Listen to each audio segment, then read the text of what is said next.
What is Bhagavad Gita? Written by sage Vedavyasa, it is not just a religious scripture, but a guide to living a meaningful, balanced, and purposeful life. Ask ChatGPT, what is the one spiritual text that encapsulates the complete essence of how to lead life? The answer is, it is undeniably the Bhagavad Gita. Through its 18 chapters and 700 verses, the Gita explores themes of duty, righteousness, self-action, devotion, knowledge, and detachment from the untruth. The Gita is presented as a dialogue between Lord Shri Krishna and the warrior prince Arjuna, taking place on the battlefield of Kurukshetra just before the great war begins. Faced with a moral and emotional crisis, Arjuna is confused about his duty and the destruction that war will bring. At this moment, Krishna begins his guide and enlightens him with deep spiritual wisdom. The Bhagavad Gita teaches us duty and responsibility, decision making, detachment and inner peace, karma yoga, relationships and ego, mind control and discipline, spiritual growth and meditation, purpose and self-realization, facing fear, loss and death, food and lifestyle, and living in the world but not of it. Today it is revered not just by the Hindus but by seekers, philosophers, scientists including Albert Einstein, Oppenheimer or Carl Jung, and spiritual leaders around the world as a manual for inner peace, leadership and ethical action. This video takes the viewer over the entire Bhagavad Gita, every verse, every chapter, to provide you a complete journey through divine. Whether you're a spiritual seeker, a student of philosophy, or simply looking for inner guidance, this Bhagavad Gita journey will leave you totally transformed. The king Dhritarashtra, the father of the Kauravas, was blind and wanted to know what was happening on the Kurukshetra.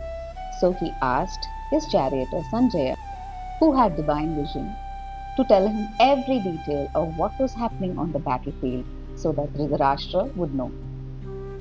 Dhritarashtra said, "What did my sons and the sons of Pandu do as they assembled at sacred Kurukshetra ready to fight?" Sanjaya answered, "After seeing the battle formation of the Pandavas' army, Prince Duryodhana approached his guru Dronacharya and spoke the following words.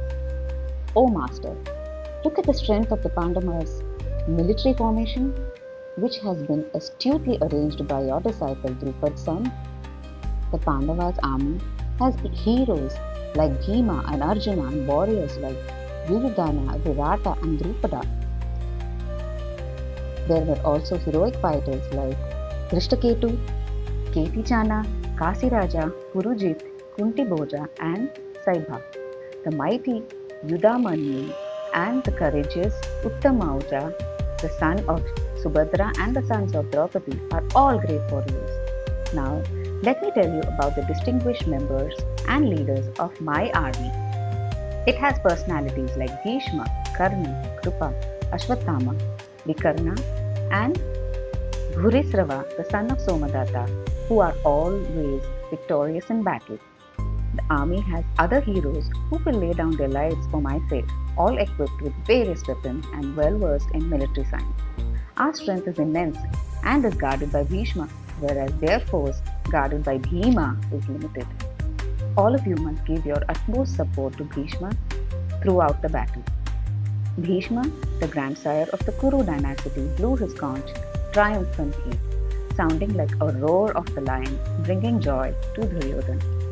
After that, the Kuru army's conches, drums, cymbals and bugles all sounded together in an ulterior approach. On the other side, Lord Krishna and Arjuna, standing on a great swift chariot drawn by white horses, blew their divine conch shells.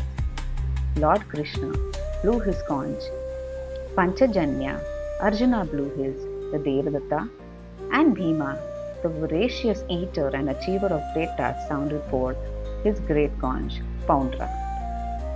Yudhishthir, son of Kunti, blew the Ananta Vijaya. Nakula and Sahadeva blew the Sughosa and Manipuspaka, respectively.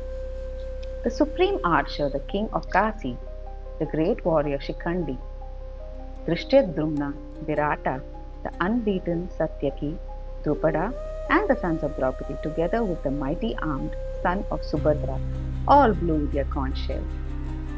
The uproarious sound reverberating through the sky and earth filled the hearts of Dhritarashtra's sons with fear.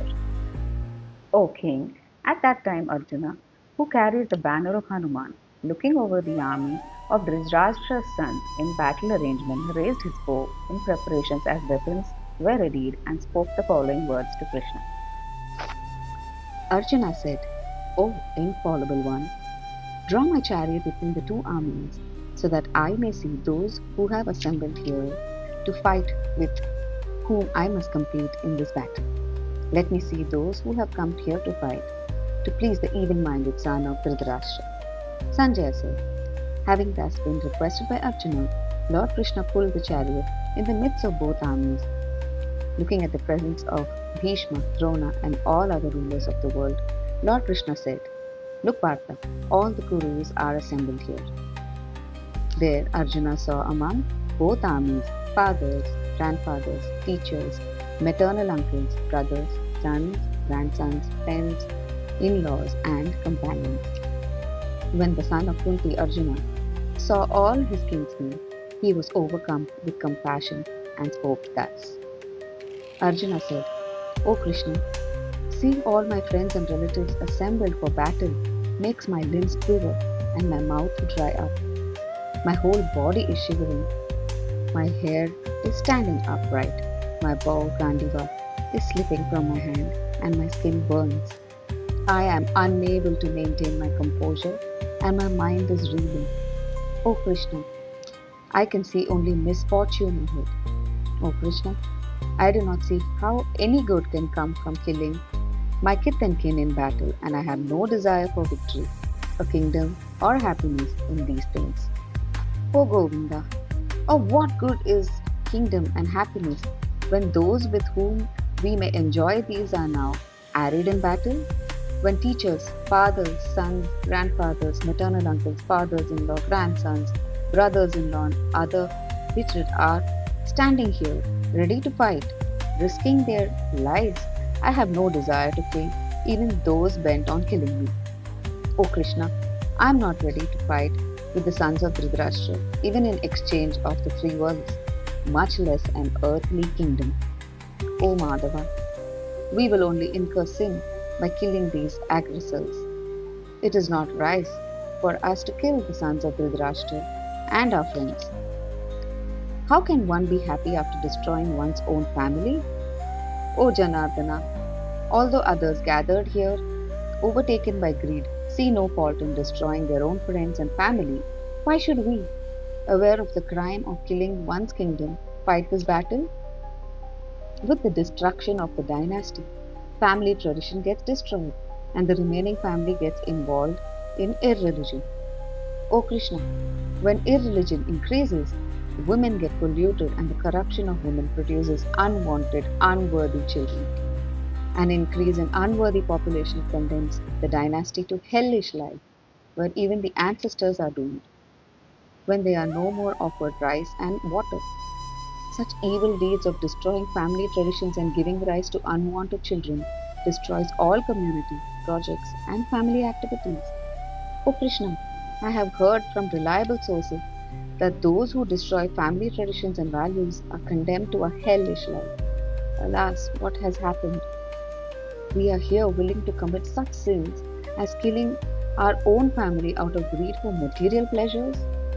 I would prefer it if the sons of Dhritarashtra with weapons in hand kill me unarmed and unresisting in the battle.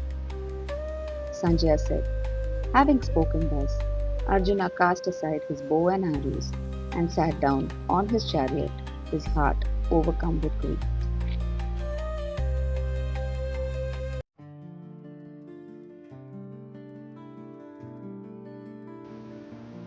So told Sanjaya. The Lord Madhusudana began to address Arjuna, who was overcome with pity and whose downcast eyes were overflowing with tears of anguish. The Lord of Shri said, Arjuna, from whither did this weakness of spirit come to you at this hour of danger?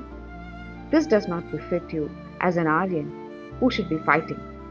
neither does this bring you any good reputation, nor did it lead you to heaven.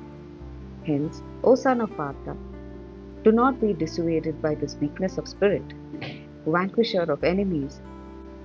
Shed this impotency and get ready to fight. Arjuna said, O vanquisher of the demon Madhu, how will I attack Bhishma and Drona in battle? O vanquisher of enemies, tell me how can I use my arrows against those who are worshipable? It is better to live in this world by begging rather than killing my superiors. If I kill these respectable elders, then I will certainly not be able to enjoy the pleasures of the world, because these very pleasures will be tainted with the blood of these elders. I know not now which is better, whether we conquering them or they conquering us. Even if I kill the sons of Dhritarashtra who are standing in front of me, I would not want to live after them. I am overcome by weakness, hence I am confused about my duties. I surrender myself to you as a disciple. Please instruct me as to what my duties are and what is right for me to do. Even if I could gain the entire earth in all its prosperity, uncontested, or if sovereign power of the heavens was offered to me, it still would not remove the grief that is causing my senses to dry up. Sanjaya said. Then Arjuna said to Govinda, O Govinda, I shall not fight, and fell silent. O king, standing in the middle of both the armies, Govinda spoke smilingly these words to Arjuna, who was filled with sorrow. The Lord said, You have spoken wise words and lamented for those who do not deserve lamentation. The learned lament neither for the living nor for the dead. There was never a time when I or you or these kings here did not exist, and all of us shall certainly exist in the future too. Just as the embodied soul experiences the different states of the body, like childhood, adulthood, and old age, so will it acquire another body after death. Learned persons are never deluded about this. Joy, sorrow, heat, cold are temporary experiences arising out of contact with sense objects, O son of Kunti. You must learn to tolerate them, O descendant of Bharata. And that wise person who endures such dual aspects of perception, joy and sorrow, are one and the same, is eligible for eternal life, O best among men. That which changes with time cannot be considered eternal and is not ultimate reality, because the ultimate reality is neither temporary nor does it change with time and is indestructible. This is the conclusion that the seers of truth have arrived at after having deliberated on both the aspects. Know that the all-pervading is indestructible. The all-pervading consciousness and imperishable soul can never be destroyed. Thus, it is only the external body that the imperishable, indestructible, and immeasurable soul inhabits that is destroyed. Hence, get up and fight, O descendant of Bharata. But only the bemused person thinks that it is the soul that destroys and it is the soul that is destroyed. The soul neither destroys nor can be destroyed. The soul has no birth or death. It has no being and hence will never cease to be. Birthless, deathless, and without a beginning or an end, the soul is not destroyed when the body is destroyed. How is it possible for anyone to destroy this birthless, deathless, and indestructible soul? Whom does he slay? The bodies are for the soul, just like clothes are for us. Just as we discard worn garments, the soul discards worn-out bodies and accepts new ones. The self cannot be wounded by weapons, burned by fire, moistened by water, or blown away by wind. The soul cannot be divided, burnt, dissolved, or dried up. It is eternal, all-pervading, unalterable, unmoving, and without a beginning. It is said that the self cannot be seen, understood, or changed. Knowing this, you should not mourn for your body. Even if you are of the belief that the soul takes innumerous births and deaths continually, you still do not have any reason to lament for it. Birth and death are unavoidable matters. Do not lament over them, because those who are born will certainly die one day, and those who die will be born again one day. O descendant of Bharata, all beings are invisible in their beginning and end. The manifestation happens only during the middle period. Thus, there is no cause for lamentation about the state of the self. People may see the soul as a wonder or say it is a mystery, and some others may hear it being called a puzzle, but none have fathomed the mystery of the soul so far. Do not lament for anyone, O descendant of Bharata, for the self that is manifest in every being is eternal and indestructible. You are a warrior, and your duty therefore is to fight. And there can be nothing more righteous for a warrior than to fight for justice and dharma. O Partha, battle opens the gates of heaven for warriors. So any warrior who gets such a chance would only be overjoyed of the opportunity it gives. It is your duty to fight this war for dharma. If you do not fight, you will fail to do your duty as a warrior. This will only bring you harm and disrepute. People will always speak about your dishonorable act. It would be worse than death for you to face such disrepute. Brave warriors will consider that you, being a coward, left the battlefield out of fear. They will no longer respect you. Your enemies will now question your capabilities. Is there anything more painful and shameful than that?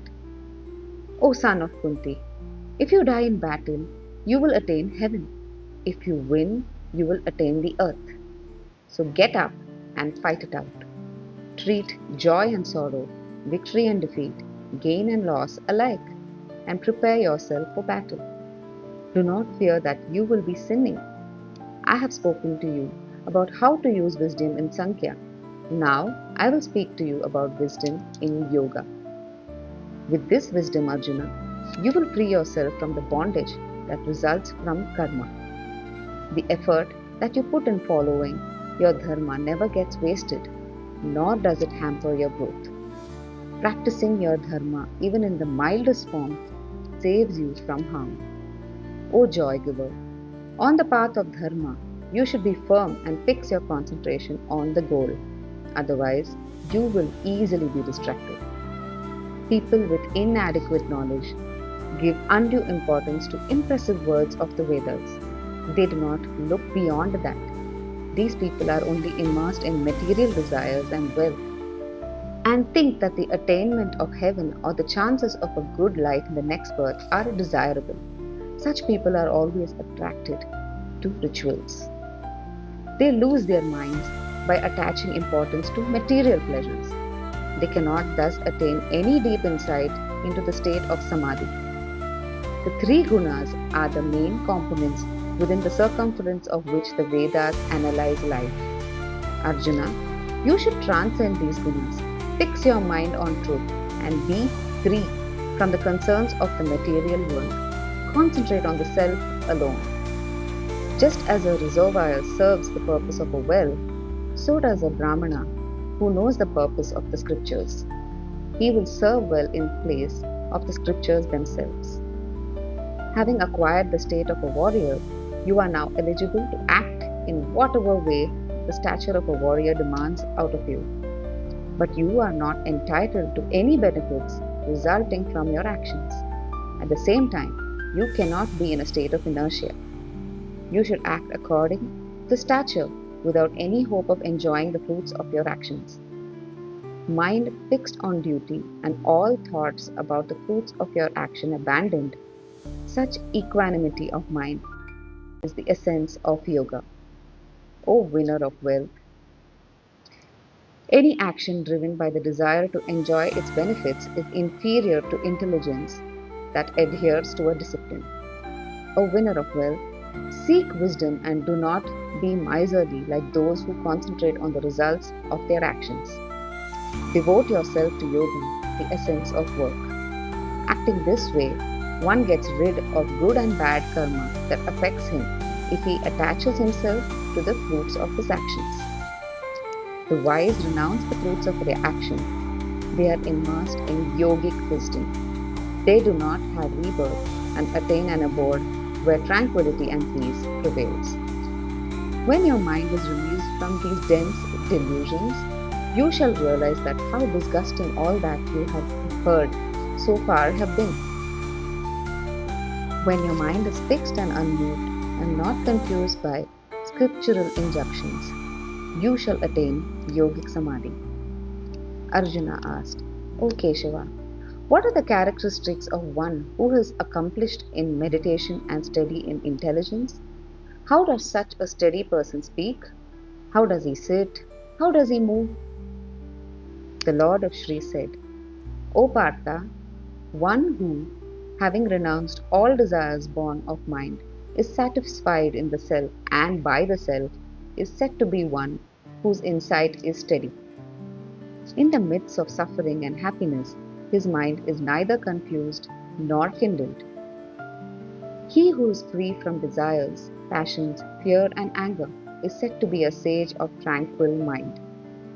One who is free from all material desires, who is neither delighted nor disturbed by joys and sorrows, is the one who stands firm in wisdom. And when he completely controls his senses and keeps them away from their objects, like a tortoise drawing its limbs within its shell, his wisdom stands steady. It is not enough if one merely turns away from sense objects, for the taste for such objects remains. One should totally be devoid of even the taste of such objects. And one who sees God transcends, loses the taste acquired for sense objects. He remains fixed. Indeed, O son of Kunti, the forces of the senses are so powerful that they can even dissuade a very discriminating person.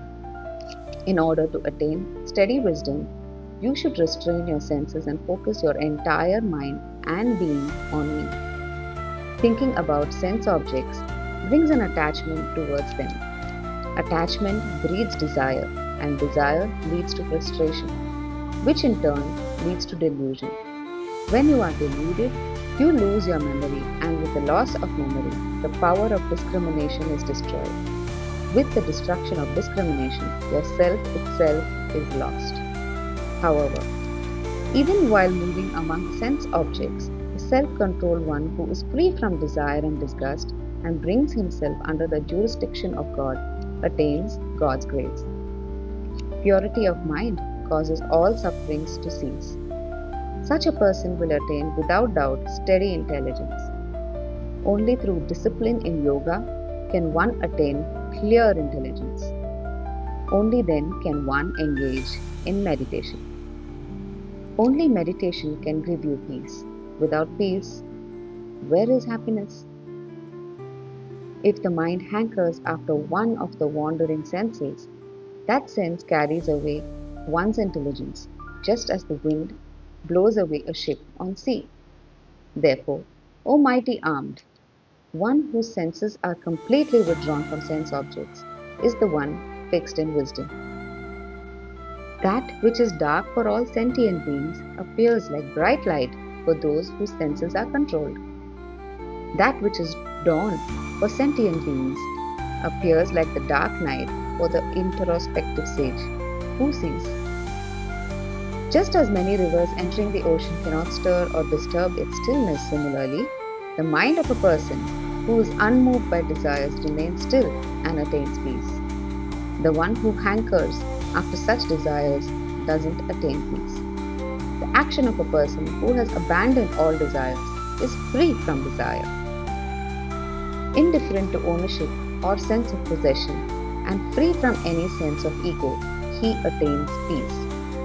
O Partha, having attained such a divine state, one is not confused. If one is fixed in this consciousness, even at the moment of death, one attains Brahman and all suffering ceases.